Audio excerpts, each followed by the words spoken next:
Minecraft has been around since 2011, and with that, players have found hundreds of game-changing glitches to exploit the world around them. Today, we're going over some of the most incredible glitches in Minecraft's 11-year history. Before we get into it, we're getting super close to 2,000 subscribers, so if you would even contemplate subscribing, I would really appreciate it. And you can always change your mind later. Starting off, we're going to be looking at some player-caused glitches, all the way from X-ray to duplication. The first exploit can be found on this 1.17 snapshot. If you are having trouble collecting amethyst materials, this automatic duplication machine is probably what you're looking for. To make one of these, you place a sticky piston facing upward, 2 blocks of slime on top with amethyst clusters attached. However, you only need 1 amethyst cluster for this exploit to work. We're then going to put a simple redstone system together by looping 2 repeaters. Make sure you place the circuit and repeaters like this. And once we have this on-off system set up, we can go ahead and connect it back to the piston, which will produce an infinite amount of amethyst clusters in a very short amount of time. What the fuck? Another useful duplication glitch that can still be done in 1.17 is the carpet dupe. Now, instead of spending hours mining for coal, we can infinitely burn carpets. To set this up, you're going to place an observer with 2 slime blocks above. Then, place any block opposite it with a sticky piston on top. Add a carpet and lever, and we're set to go. However, by setting up a furnace, or in this case multiple, you can create an infinite fuel source for very little cost. Duplication glitches are a ton of fun and can be very useful, but let's go ahead and take a look at some world generation glitches that are even more insane. On this 1.16 world seed, when we locate the end stronghold and enter the portal room, something isn't quite right. This pizza slice of the portal is incredibly rare. A special glitch occurred where a 12-eyed portal generates in 2 or more chunks. In this case, it created a 1-block portal that still functions normally. This is an extremely lucky or unlucky glitch depending on how you look at it. But let's go ahead and enter the portal because the end is where our next generation bug appears. Defeating the Ender Dragon is generally seen as the end goal for most Minecraft players. However, on this 1.17 snapshot, the end crystals have spawned hundreds of blocks below the surface. Definitely not ideal. But just as it's hard for the player to access these crystals, apparently the dragon has trouble too, as I noticed they were not healing any of the damage I dealt. So this odd world generation glitch actually ends up working out for the player and pretty much allows you to speedrun the Ender Dragon. Moving on, let's go ahead and look at some more player dupes, starting with teleporting on top of the nether roof. This method doesn't require cheats or some advanced redstone technique, but instead, when we enter the nether and navigate right below the roof layer at Y125, we can simply place a ladder and throw an ender pearl while jumping, allowing the player to easily phase through the bedrock and onto the roof. And speaking of going through blocks, on a 1.14 snapshot, this glitch can give any mob a ticket straight to the void. This can be caused by an entity merging with a block, and can be done by pushing a block into a mob or player, sealing their fate, sending them into the abyss below. Let's go ahead and get back to some player glitches that serve a more practical purpose. On the newest versions of 1.17, you can obtain a Superman version of X-ray vision. To do this, we will need a composter, piston, and redstone to activate it. Dig however many blocks down and allow room for you to place the composter with the piston above. When activated, you will be implanted into the blocks below, allowing you a transparent view of the surrounding caves, mobs, and even mine shafts.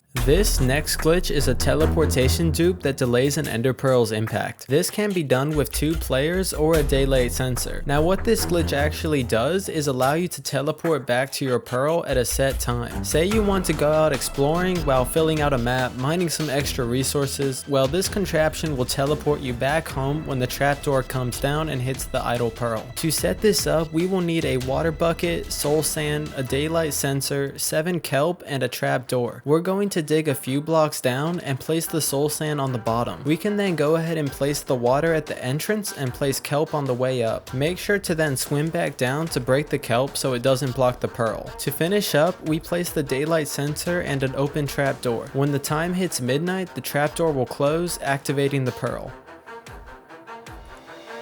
You may be asking how I got here. However, it's not over yet, and while I can't craft a Pope mid-air, this next glitch will allow me to clutch the situation, and that glitch being the save and quit to title button, which by pressing, we can exit the world and subsequently join back without a scratch. This bug occurs because when re-entering the world, the player is given a brief period of invulnerability, which has a variety of uses. Those were some pretty fun glitches to mess around with, but let's take a look at some unbelievable mob glitches in Minecraft. Starting off, we've got flying striders. On this Minecraft 1.14 snapshot, by using a rod to pull a strider, you can give it the ability to fly while riding it. Very cool. Let's go ahead and move on to some 1.17 mob bugs. The axolotl, when attached to a leash, will start to fly around your player like a racetrack. You can also leash as many as you want. This is a very odd glitch added to the game. Another cool hack with aquatic creatures allows you to create glowing signs, which adds a really nice cosmetic look to your builds or maps. To do this, we need to gather glow squid ink, a dye of your choice, and some signs. By dyeing the specified text and then adding a little ink, we can create some awesome looking signs. You can also use squid ink to create glowing item frames, which has a variety of uses. Alright, before we wrap things up, I want to go over a few small but interesting features that you may find a use for. First off, if you're using a spyglass to get a better look at something, we can actually see farther than normal by turning the FOV setting down. Very nice. While using your spyglass, you obviously don't want to be interrupted by any mobs, so by using lightning rods, they can actually effectively keep mobs out while letting you pass through, which is a really simple solution to secure your home.